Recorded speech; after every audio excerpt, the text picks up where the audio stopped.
The Colts lost yesterday, so their record falls to 3-3. That's the way it goes. Now you got another opponent. You got the Cleveland Browns. We talked to Shane Steichen today. Didn't talk about the Browns. Talked about some decision-making yesterday.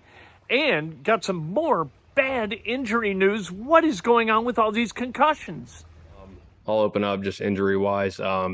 Granson came in after the game. He had symptoms, so he's in the protocol. And with that, I'll open up with questions. We'll start with Bob. Yeah, Shane, you guys pulled within 11 points with 7 minutes to go. And Matt Gay then pooch kicked it down to the 10-yard line. Was that the strategy there, or did he just mishit it? Yeah, we were trying to get something done there. We didn't execute it. That's on me. Steven? Shane, just if you'll indulge me, just one quick question on Anthony. I know none of us are doctors and all that. That's fine. But I'm wondering, just from the standpoint of, I mean, everybody wants to see him back out there when he's ready to go. But is there also a part of you, you want to be the coach here for a long time. I'm sure his long-term health and making sure you guys get this right because he is so young. How much of a priority do you think that has been for the organization, just to not worry about now and worry about, more so prioritize the long term, I guess is what I'm getting at. Does that make sense? Yeah, that makes sense. It is a priority. Obviously, we want to do what's best for him in this organization, moving forward. And like I said, we'll make the decision when the time's right, when we're still evaluating that process. Greg? Yeah, Shane. Two things. One, you didn't mention any injuries about Alec Pierce. Just how's his shoulder? But then also back to Anthony. It's been, I don't know, a week or 8 days since what are you guys waiting on? What more information do you need, or is Anthony and his team, are you waiting for them to decide, and so you really don't know? Yeah, we're still just gathering as much information as we can, Greg. I mean, this is a decision that we want to make that's right for him and the organization, for his longevity. So we're still, working through that process. And then Alec, he has the shoulder, and we'll monitor that through the week. All right. Thank you. Yep. Thank you. George? Shane, you had the 340-plus yard pass plays yesterday, but it felt like at times it was a little feast or famine. How do you get more consistency with those explosive plays? When we have our opportunities to hit them, we got to hit them, and we got to do a good job as a coaching staff, myself, putting them in those situations to hit those chunk plays. And credit to Jacksonville. Like I said the other day, they did a good job defensively, did some good things. And obviously as coaches and players, we got to be able to adjust and adapt throughout the game to make those plays. Cat? Coach, last week you didn't really know, but any update on Braden Smith? Is that a significant injury, or is it day-to-day, week-to-week, or what? Yeah, still working through that. He's progressing, and then we'll continue to update you, throughout the week. The other question, with Gardner, it's easy to knee-jerk react on a bad game, but 2 games where teams have had a chance to game plan for him, Baltimore and in Jacksonville, not as efficient. What do you guys need to do to minimize his workload as far as responsibilities and make things smoother offensively? I think really just it comes down to execution. All of us, coaches, players, executing at a high level. Got a ton of faith in Gardner. Obviously, he wishes he could have played better. I wish I could have coached better. And so we learned from those. Obviously yesterday wasn't our best performance, but we learned from it, and we got a lot of football left.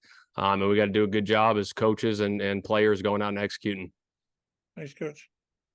Kevin? Shane, obviously in the second half, you certainly are throwing to get back into it. Were you surprised 25 pass attempts at halftime, though, considering the score? Yeah, I think that first drive, we threw it a good chunk. I mean, we had a 15-play drive, threw it 14 times, moved it there. So a lot of those passes came there, and, we had the one possession in the first quarter. They had one. And then, that second drive, obviously we had the fumble to put us down there 14-3. And then, we tried to get back in it. Obviously we had to throw it a little bit there in the second half. But again, we got to be efficient doing those things, even when we put ourselves in those situations, in those holes with the turnovers of trying to fight our way out of those things like crazy.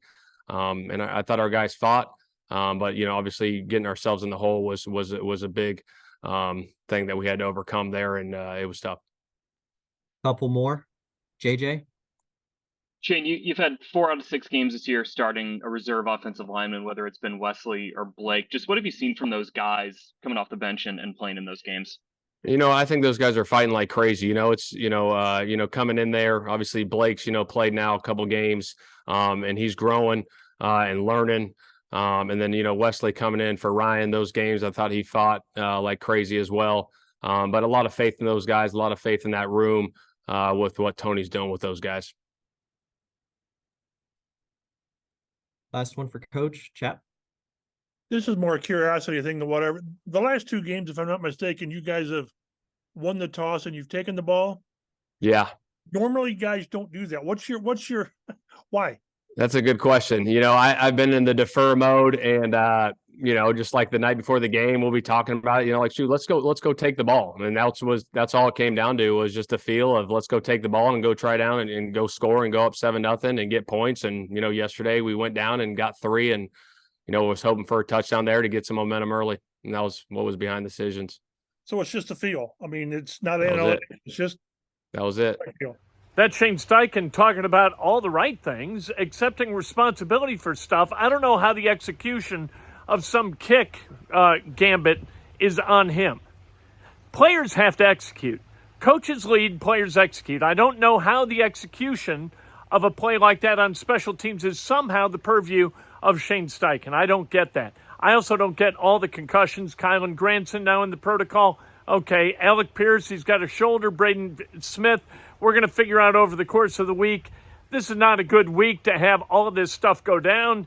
We'll see if the Colts can rebound. They talk about resilience. Here's the thing about resilience, and we mentioned this a little bit. In order to display resilience, you need to cause adversity to be resilient from, right? If you're going to be resilient in a game, and yesterday the Colts were resilient in that game, you've got to get off to a bad start. I would rather the Colts have nothing to be resilient about, that they would just show up, ball out, and get the job done and put up wins. I think they're going to get a win this week. I don't care about the Browns' defense. People talking about them like they're the 85 Bears. Not the 85 Bears. We're 5 games deep into this thing. For goodness sake. They're a missed kick away yesterday from being a 2-3 team. What are we worried about, for God's sake? It's the Browns.